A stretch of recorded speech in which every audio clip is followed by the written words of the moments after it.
Hi, Tony. My name is Madden, and I'm going to be your practitioner today. So just tell me a few things about yourself. What brings you in? How are you doing today? All that good stuff. Well, I'm okay today. My name is Tony. Hi, You already know that, but I work as a trash pickup in Marion County, where I'm from. Okay. And that's a pretty good job. It pays well. I'm able to support my family. Sure. Well, did support my family. Guess that goes into why I'm really here. My wife recently left with my son John and didn't tell me why she left or when she was leaving. She left while I was out doing a haul, and she left even states to go live with her mom, and I haven't heard from her. I haven't heard from my son, and it's been about a week, and I'm just really mad at her that it's my son too, and she just took him without saying anything to go live with her mother when I support them and I have this job and work so hard to try to do the best I can for them, so it just makes no sense to me, and I'm just so angry about it. And now the house is just empty. I have no one there, and at night I just lay in bed and cry myself to sleep and think about John and pray that they'll come back. And honestly, I just don't know what to do or what I can do legally at this point to get my son back. You know, if my wife doesn't want to be with me, that's one thing. I can deal with that, like at an appropriate conversation though, just not upping and leaving. So that's been weighing on me, but I really just want to see John and want to figure out what I can do to get my son. Absolutely, Tony. I'm really sorry that happened to you. I mean, I can't imagine how you feel and getting no closure. And so I'm wondering, how do you know she's at her mother's house if she hasn't talked to you? Have you reached out to the mother? Have you talked to her? Well, yeah, I did. When I got home from work and they were gone, I called her. She wouldn't answer. Son's 8. He doesn't have a phone or anything. I can't really get a hold of him unless through his mom. So, I was just calling her friends, my friends, asking if they knew where she was, and I called her mother, and she said, they're safe with me. This is something that you need to talk with her about. I just want, but she was nice, and she told me they were safe and stuff, but Good. then I'm like, how am I supposed to talk to her if she's not even answering me?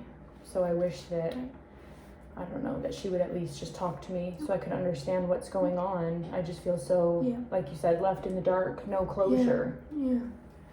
Yeah, I understand, Tony. So have you been trying to call her this recent week, kind of every day, and she hasn't been responding? How has that reaching out process been going? Well, I did call her when I got home and they were gone, and then I have been texting her and calling her, and she answered one time and said, I'm safe, John is safe, and I asked, when can I see my son? I want to see him, and she really kind of avoided the question, and said, we're okay, we're safe. I had to get out, but she won't explain why. And I don't understand, because I feel like our relationship was so good, and so I don't understand why she would leave and take my son. I felt like I was a good dad. Yeah, Tony, that's hard. So would you be open to maybe taking this time with me today to kind of reflect on maybe why your wife might have left, and what we can say to her, and how we can encourage her to see your son again and maybe work through what needs to be worked through? Yeah, I think that's mostly what I'm so confused over, is why she did leave, and if, me telling my story and seeing outside view maybe will, let you see maybe red flags that I'm missing or something, because I just don't understand. And I've talked to my friends and they don't get it either. I work 9 to 5 every day. I come home from work and I'm so tired, but I try to be interactive. I go to my son's sports games on the weekend when I can, or I don't know. I felt like I was a good dad, but she did bring up to me one time, about a month before she left, that I work too much and that my job is everything. And I guess just maybe she felt like I was choosing my job over her, but I have to make money and I have to support the family. If we have a kid together and stuff, that's expensive. I have to support, and my job pays good, and it's demanding hours sometimes, but I can't lose my job, so I have to do what they ask. Sure. So, does your job often ask you to work overtime and kind of stuff like that? Well, we've been short-staffed for about 6 months, so I've been having to pick up more hours, and then that's really, I feel like, a month ago, like I said, she really came to me, but I feel like there's always been, since I picked up more shifts, kind of an annoyance from her, but she didn't say anything, and I just figure, she understands. I'm short-staffed, and we never really talked about it. I just had to pick up these shifts, and I had to keep working hard the past 6 months, but we never took time, I guess, to talk about how extra work is affecting our family. So maybe that's why the workload became too much for her. And I think it would be hard to say that there's a definitive reason that she got up and left, How long had you guys been together? 10 years. 10 years, okay. And how old is your son? 8. 8, okay. So that's a very long time to be together. And 8 years, I mean, you've raised him for this long. She's very committed to this relationship. It's been 10 years. So it's not likely that over something small she would get up and leave, right? That seems odd. So you said the past 6 months you've been working more. I think that is something that we can identify is a factor that has played a part, right? And it's sad because you're just trying to get more money for your family, and you would love to spend more time with your son, but it puts you in a really complicated situation, and you guys haven't talked about it, so there's a lot to be talked about. And I'm sure you've been kind of thinking of all the things you can say to her when you go to sleep at night and that sort of thing. So, what kind of relationship do you have with your son, Tony?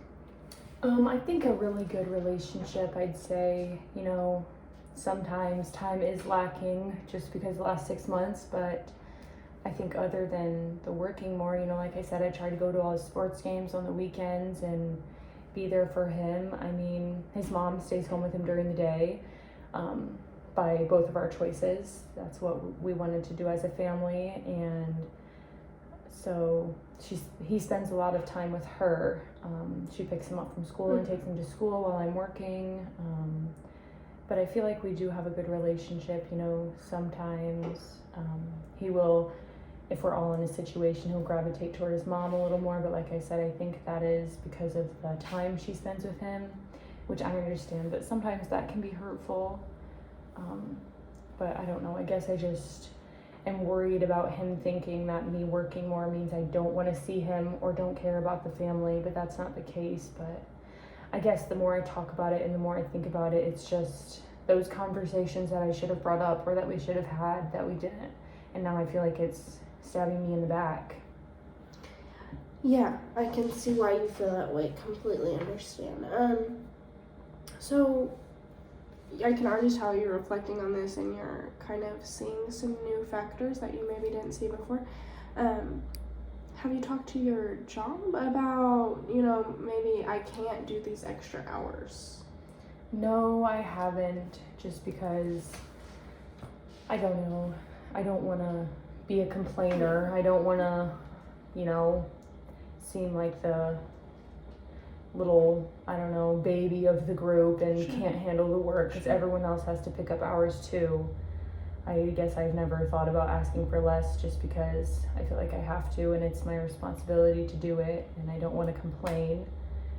But I think that my family definitely should come first, and if my work is hindering my family this much, if we would have just had that conversation, and maybe if that's why, like I said, I don't know why she left, but maybe if that's part of the reason why, then maybe, I would have asked for less hours or tried to find something else in waste management, but like I said, we just never had those conversations, so I don't even know if that is what I need to do, is ask for less hours.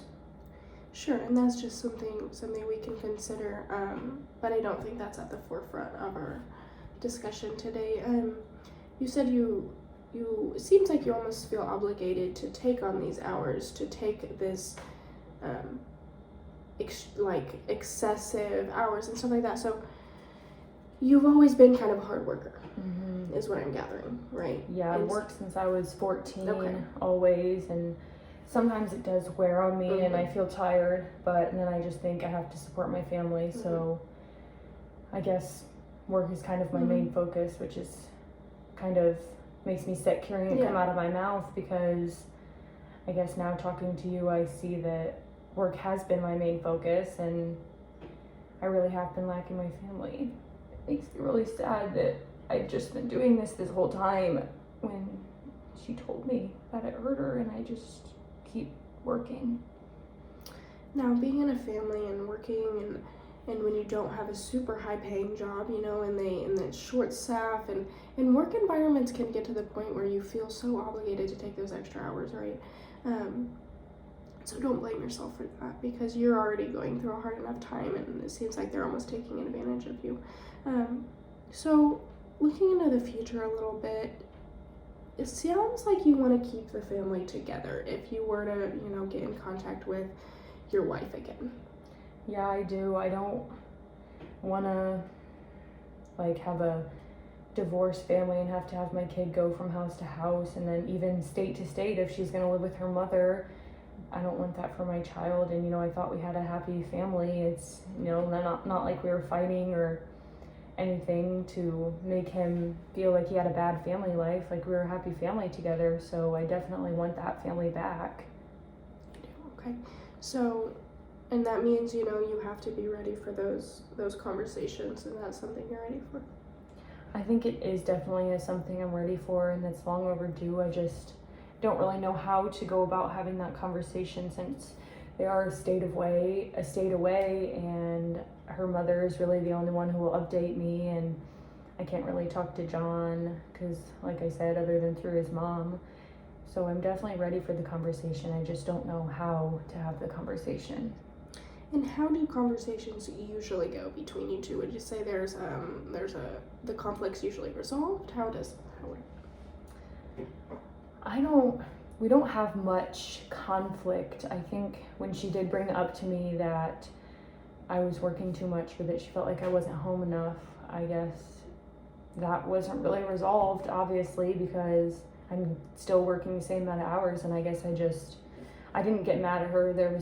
She wasn't mad at me, but I think that she probably, now looking back on it, probably left that conversation feeling really bad, because I just kind of saw it as, well, I have to pick up these hours. My job's like demanding it and we need to stay afloat, so I have to, and felt like that was the only option. But I should have, in that conversation, listened to her and, you know, maybe listen to what suggestions she had on how to do better, because I feel like the conversation didn't go far as to, rather than me just saying, well, I have to work this much, and we could have came up with, I guess, ideas on how to make our family better, but I didn't even take it there, and I should have.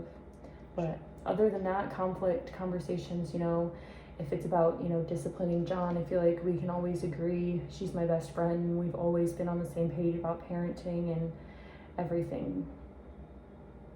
Okay. So I'm happy to hear that, you know, you still feel very strongly that your family will have an inevitable bond at the end of this, and you will come back together. I think it's important to be hopeful for that, but it's also important to be ready for maybe if your wife doesn't want to be together anymore. How would you go about that if you were to hear that she was maybe wanting a divorce? I'd be broken. I'd be so hurt. If that is her choice and if that's what she wants to do, I would have to deal with it and do whatever to get over it. But even if that is her choice, all that matters out of that is still being able to see John and co-parent with her. But I guess that's just part of finding out if she does want to get divorced or if she is open to working on things. But like I said, I just don't know how to go about that conversation. Okay, so I think we could go about that conversation in a very calm way. So I think the best thing to do is approach her when she is ready to talk, and you can address, hey, I'm very eager to talk to you. However, I know that you're in a place that I might not be able to understand. So just just talk to me when you're comfortable. Mm-hmm. And obviously, that comes with the time. You know, if you don't hear from her for a month, please let me know, Mm-hmm. because we might have to try something else. But I have a feeling that she is warming up to talk to you about this conversation that she's been thinking of for a while. So I want you to approach it almost as saying, I feel blank when you blank, right? So, you know, you felt frustrated, angry when she left, okay? So starting conversations like that is really important, instead of saying, you're such a B, I can't believe you left with my son. That starts it off very negatively, right? I think that's a good tip, because I definitely at first resorted, I would never call her names, but I did resort to, you know, letting my anger show through my emotions, and I've never really thought about or tried to do the I feel blank when you blank, but that's a really good idea, and I think that definitely could be successful in any conversation, and I've never thought of it before like that. So thank you for bringing that up. Having conversations like this can be just so uncomfortable and awkward and so many other things. But to have that skill with your wife is gonna make it last that much longer, and make you happy and make her happy, and John, and I think that you guys are a really, really good family. I think that you guys all treat each other really well, but we're just missing is that communication, which is so important in relationships. But Tony, I'm so glad you came here today. Is there anything else that we can talk about? I don't think so. I think now I'm ready to, you know, like plan out what that conversation looks like and try to form those sentences of I feel blank when you blank, and, you know, maybe even write out what I'm gonna say or type it out and then send it, but in a, you know, calm way, and in those ways, the tips that you gave me, I think that's gonna help her respond a lot better. So thank you. I think today really helped me take a step and you know, clearing my brain and figuring out which direction to even start in. Yeah, and then I also wanted Tony just maybe consider talking to your job, letting them know that, hey, these hours are really affecting my family, and I want that to be my first priority. So you want to make sure that you are happy too. You know, this thing is happening with your family, and they might not be happy, but, you know, I really want to make sure that you're focusing on yourself too, okay? Yeah, thank you. I think I will have to have that conversation with my work as well. Okay. I'm so glad we got to figure that out too. Thanks for seeing me today. Yeah.